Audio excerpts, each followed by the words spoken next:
राज्यातील सधन महापालिका म्हणून ओळखल्या जाणाऱ्या पिंपरी चिंचवड महापालिकेवर असलेली भाजपची एकहाती सत्ता उलथवून टाकण्याच्या हेतूने दोन्ही राष्ट्रवादी काँग्रेसचे गट एकत्र येणार असल्याचं जवळपास निश्चित झालेलं आहे। भाजपला रोखण्याकरता युती करण्याबाबत दोन्ही गटाच्या शहराध्यक्षांनी देखील सहमती दर्शवली आहे। त्यामुळे भाजपला रोखण्याकरता राष्ट्रवादी काँग्रेस, शरदचंद्र पवार पक्ष आणि राष्ट्रवादी काँग्रेसचा अजित पवार गट हा पिंपरी चिंचवडमध्ये एकत्र आलाय। आता ही खेळी यशस्वी होते का हे बघावं लागेल। दुसरीकडे निवडणुकीच्या तोंडावर राष्ट्रवादी काँग्रेसच्या होणाऱ्या अशा राजकीय युतीचा भाजपवर कोणताही परिणाम होणार नाही असं सांगत भाजप नेत्यांनी राष्ट्रवादी काँग्रेसवर मिश्किल टिप्पणी केली।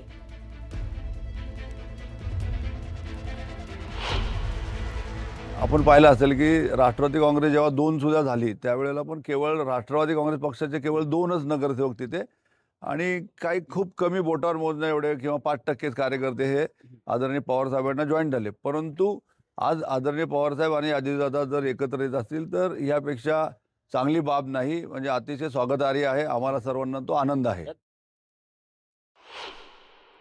जागा वाटपाच्या याच्यामध्ये आमचा कुठलाही संघर्ष होणार नाही, पण अजितदादांच्या पक्षाला आमच्या सोबत घ्यायचा हा निर्णय सर्वस्वी वरिष्ठांचा असेल, माननीय साहेब असतील, ताई असतील, शशिकांत शिंदे साहेब असतील। हा जो निर्णय आम्हाला देतील, जो आदेश देतील त्या आदेशाचं पालन आमच्याकडून केलं जाईल, पण जागा वाटपामध्ये कुठलाही इथं वाद होणार नाही याची आम्हाला शाश्वती आहे। दरम्यान भाजपचे निवडणूक प्रमुख शंकर जगताप यांनी दोन्ही राष्ट्रवादी काँग्रेसच्या एकत्र येण्याचं स्वागत केलंय असं म्हणत दोन्ही राष्ट्रवादी काँग्रेसना आव्हान दिलंय। दुसरा एक महत्त्वाचा पेच आहे, पेच म्हणण्यापेक्षा राजकीय खेळी म्हणावं लागेल की जे राष्ट्रवादी अजित पवार गट तुमच्यासोबत सत्तेत होता, स्वबळाच्या तुमच्या नाऱ्यानंतर आता दोन्ही राष्ट्रवादी एकत्र येण्याची भाषा करतायत। अर्थात ते तुम्हाला रोखण्यासाठी, म्हणजे भाजपला रोखण्यासाठी हे राजकीय खेळी दिसते आहे।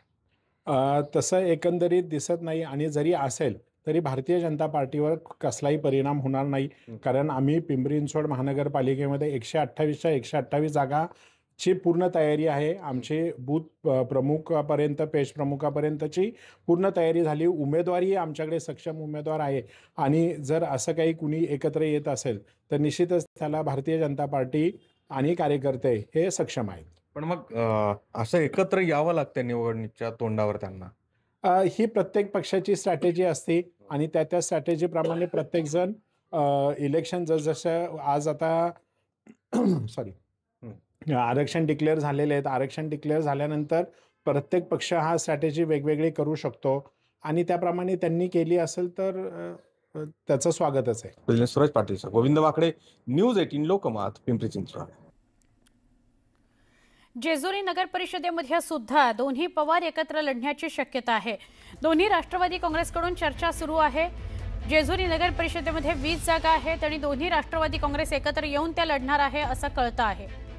पिंपरी चिंचवड पाठोपाठ जेजुरीमधून सुद्धा 2 राष्ट्रवादी काँग्रेस एकत्र येण्याच्या चर्चा।